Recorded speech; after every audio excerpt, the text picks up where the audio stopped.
Am I moving? Way in. Andy, No, way you're in. gonna You can get touch too their much way in. problem to that. Back. Am I causing the problem by moving No, around? no. Okay. How's That's that? good. They're just being emphatic. We're just being picky. They're being perfectionists. That's what we like. Okay, rolling. Kevin, you rolling? Speed. Okay, we're speeding. We were talking about Franz Marc's relationship Yes. with Bloch, Mhm, and then mhm. leading up, I think, ultimately to how Marc's death affected him. Yes. Well, I was perhaps taking too long to kind of lead into that question, but this correspondence is interesting. It reflects, on the one hand, Bloch's appreciation for what Marc has done for him in supporting him, and then you can see Bloch even consulting Marc on questions of artistic technique. And Bloch then realizing that Marc is very interested in certain political issues, artistic issues, and he's writing about these things at the front. And so he wants to help him, and he offers to translate one of the essays that is particularly interesting and important from Bloch's perspective also. This is an essay that Marc wrote about a kind of Europe, a European idea. That's the way the European idea is what the essay is finally called in English. And Bloch translated it, and I think just if I can take a moment to say what it is, it has to do with a Europe without boundaries. I mean, a vision of a future Europe. I mean, I think it's interesting today, you know, we're still talking about that, and but he somehow hoped that out of that struggle, that war, something positive would evolve. And I see it also in connection with this Blue Rider idea, which is also an international European vision. And so he kind of continues this thinking, and Bloch, of course, very much supporting it with his translation and trying to get published. It was never published in America. It would have been too impossible at this time, just when America's entering the war, to publish something like that. But you can see, I mean, all this to say that for Bloch, Marc was a close friend, and it's the most important person for him in the art field at this time. And it's a time when he must have felt somewhat alone in Munich, and it was a very difficult time for him financially, supporting a family. So I think the fact that he continued to be close to Franz Marc's wife, a lot of his artwork reflects the sadness and the influence of Franz Marc and Bloch's way of coping with the loss. We have a painting here in the Art Museum in Lawrence. It's called Winter, 1918. And it really, I think, is a reflection about Marc, you know, the landscape, the animals, somehow reflecting back on the purity and visions that Franz Marc, with his very positive, he was a very positive person, very enthusiastic person, and that was a great loss. Well, from around 1917 to 1920, Bloch continued to exhibit in Germany.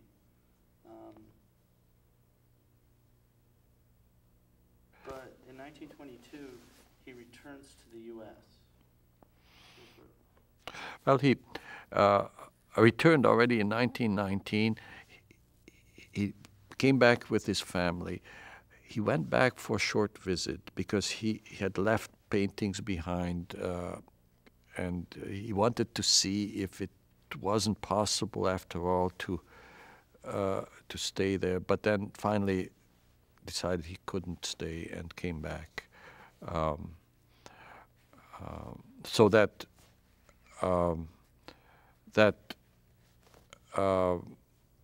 I mean, I don't know if you're thinking about the reasons he came back. Well, I think he really loved Munich. He felt at home there, but a couple of things. One is political. The other has to do with his finances. I think it was very difficult for him to support a family with his artwork. He didn't have the success that would have allowed him to make a living, especially in post-war Germany.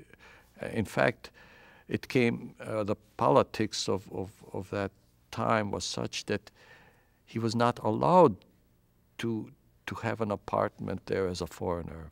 There were legal matters, so he was really forced to leave.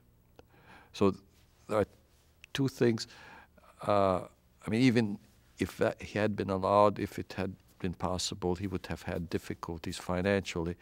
And I think that if we go further into stay back in America, then I think that he decided to give up trying to make a living as an artist.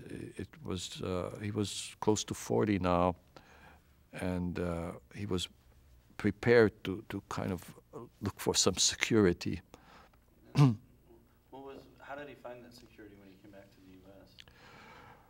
Well, at first he had he did attempt to have some exhibits, and perhaps the reactions were positive in reviews, but really he was not making the financial successes necessary to really make a living from that. So I think that influenced him, and he received a position in Chicago to teach. I think that Arthur Jerome Eddy, an art collector, a prominent member of the Chicago Society, had supported Bloch already in Germany. He had bought paintings, quite a few paintings, I think close to 25 paintings he had purchased. So that helped him a lot during the war years. And there was an exhibition of Bloch's works in Chicago and St. Louis, mainly because of these acquisitions. And Eddy wrote a book about German painting of that period, and Bloch features prominently in that book. So he had actually an entry into the art world in America, but perhaps it was not sufficient. He didn't see the promise, and he just he was discouraged and decided then no longer to exhibit. It was one of those decisions, that he really is perhaps for us difficult to understand, having had so much success in a way, to just withdraw like that. But then the next step was this position offered to him in Kansas. So, Can I just go back one step? sure, go back one step. Yeah, absolutely. It's just, I mean, I'm not an art historian. I see a lot from the point of view of his literary interests. I mean, the fact that he became fascinated by the work of Karl Kraus, I think that was that led him in certain directions in his future career.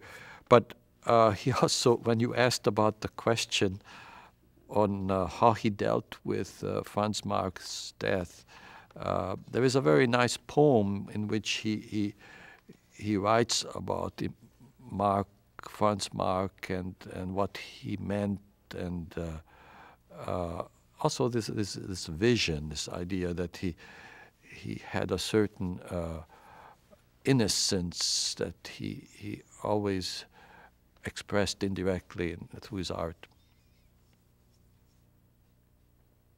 Well, I mean, we've been talking about Karl Kraus and how A.B. worshipped him and connected with him and spoke to him, and how A.B. used Kraus in his art. A.B. was also an American.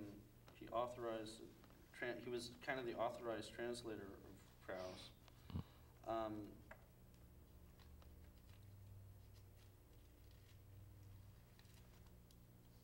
I mean, can you elaborate a little bit more on that relationship between A.B. and Karl Kraus? Well, in 1914, he was sitting, I guess, in a cafe, and he came across this journal called, in German, Die Fackel. It means the torch. And reading through that changed his life, because from then on he became an obsessive reader of this journal and the reader of Karl Kraus's works. And that's perhaps difficult to understand. I mean, Karl Kraus is not known that much. He was, in America at least, but in Europe, Austria, he was an important figure. He was a very outspoken writer who really opposed the current thought on many issues, and he was able to express that in a society that was pretty much intolerant towards radical views. So that kind of journalism attracted Bloch, who himself came from a tradition in St. Louis that was a little bit outside the typical journalism of the time. I mean, Reedy, the St. Louis Mirror, was always interested in kind of needling the authorities, kind of raising questions and so forth. So that he really found somebody who was akin to him, Bloch, seeing in Kraus somebody who was interested in issues, broader issues. During the war, Kraus wrote a play about the tragedy of mankind, and it has to do with the war and the way man behaves. So these kinds of issues attracted Bloch, and so his writings, his interest in the poetry that you mentioned, are reflected then in Bloch's poetry, his translations. So really, he had three careers from then on. He was a painter, he was a teacher, and then he had this private literary track where he translated and also wrote his own poetry. Yes. Could you get him to go back and say the title of Kraus's, let's Tage der Menschheit, Yeah. Oh, what's in German, Aha, yeah. and talk about the translations that he put together in the book, Verse in Wartime, and why he engaged in that project and so forth. okay? Karl Kraus published this drama, in German, Die letzten Tage der Menschheit, the last days of mankind. I said before, tragedy of mankind, the last days of mankind. And it really is a kind of a total view of civilization, but kind of using the First World War as the example, Vienna and the war. Some of those scenes are translated in Bloch's into English by Albert Bloch, and he translated other poems too by Karl Kraus. Not only Kraus, he really translated many German writers, and I assembled these translations in a kind of an anthology, German Poetry in War and Peace. It really features Kraus as the most important. He has the most poems. But that is also a selection. I mean, he has done a lot. Bloch translated also prose works of Kraus. The aphorisms are fairly prominent. But during his lifetime, there were two publications. One, mainly the poems of Karl Kraus in 1930, and then in 1947 he published more translations as well as his own poetry. So these are kind of products during Bloch's own lifetime of his literary works. Well, what was it? Did that kind of get that for you, Scott? Did Like, that get at what you were looking for? Yeah, and you may come back to the aspect of this, the Max Kade Center and the books that, Right. Frank was working on, trying to bring Bloch to light later when you get into other stuff. You just kind of. Well, I wanted to talk a little bit about the Munich retrospective and what it was like for you to be in the Limbach house and to see that exhibit. well, it was really one of the most exciting things that I've ever experienced. I mean, if